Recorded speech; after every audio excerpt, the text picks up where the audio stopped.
Let's talk about Russia's role in the 8-year war in Donbas in Ukraine. One of the most famous sentences of justifying Russia's invasion in Ukraine right now is, "Where have you been for the past 8 years?" The subtext of which tells you that Russia is an innocent lamb simply trying to save its own people.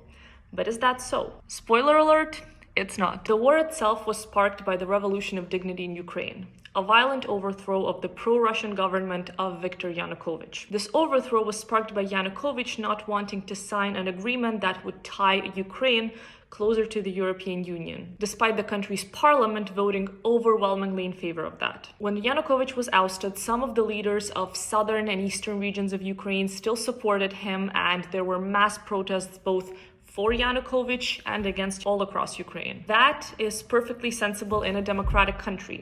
That is, until other countries start getting involved. Yanukovych then fled to Russia and turned to Putin for help. Putin, as he naturally didn't want to lose influence in Ukraine, declared that this overthrow was an illegal coup and got heavily, yet not officially, involved in southern and eastern Ukraine. In southern Ukraine, Crimea was annexed, which I will not get into the details of here, while in eastern Ukraine, Russian-backed separatist groups and private military companies seized control of government buildings and police stations. This was all in 2014, and of course Putin claimed to have nothing to do with any of it. While Russia was aggressively seizing territory, Russian people, both in Ukraine and in Russia, were fed a propaganda line that Ukrainians in those regions were oppressing, harming, and even killing innocent civilian Russian speakers. There is plenty of evidence that this was not true. Similarly to other post-Soviet states where there are Russian-speaking minority groups, people in the region of Donbas were coexisting and living peacefully, and the region was actually rapidly developing with stadiums, theaters, and a very vibrant social life.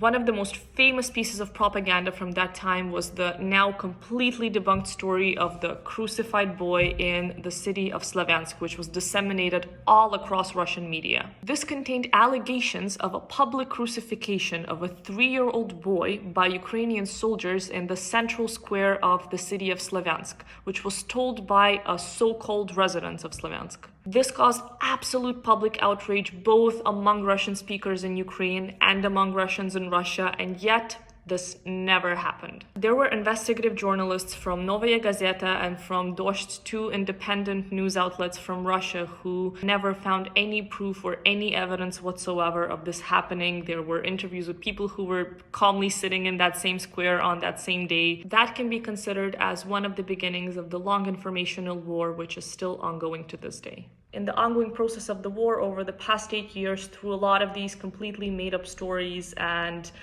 fake narratives, the one key message that Russia was trying to deliver to Russians was that Ukraine is the one attacking and bombing and harming Russians within Ukraine, and Russia has nothing whatsoever to do with it. The reality is that already in spring 2014, at the very beginning of this conflict, there are reports that Russia was operating militarily on the separatist side. In fact, a year later, the US reported that there was a whopping 12,000 Russian soldiers that were operating in eastern Ukraine in the Russia-controlled areas. So what does a state do when it has foreign military presence within it? You guessed correctly. It stands its ground, legally defending its own territory, which Ukraine did. Since 2014, the war has been bloody and it has cost many lives on both sides. According to a report by the UN High Commissioner of Human Rights, around 13,000 people died in the first 6 years of the war. Among them, there were around 3,350 civilians,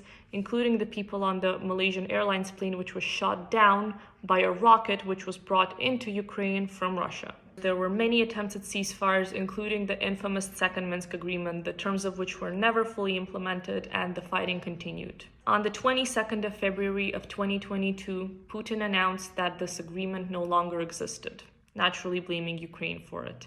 And on the 24th of February 2022, Russia launched a full-on invasion into Ukraine. Whatever way we look at it, Ukraine, a sovereign state which chose its own Euro-Atlantic path, is not the aggressor here. It was pulled into a war with Russia by Russia in 2014, and as a result of that, it has both caused and suffered humongous losses. To conclude this, given the inherent right of a sovereign country to defend its own territory, There was nothing in the past 8 years that could ever justify the violence and aggression towards Ukrainian people and complete and utter disregard of Ukrainian sovereignty that we are seeing today.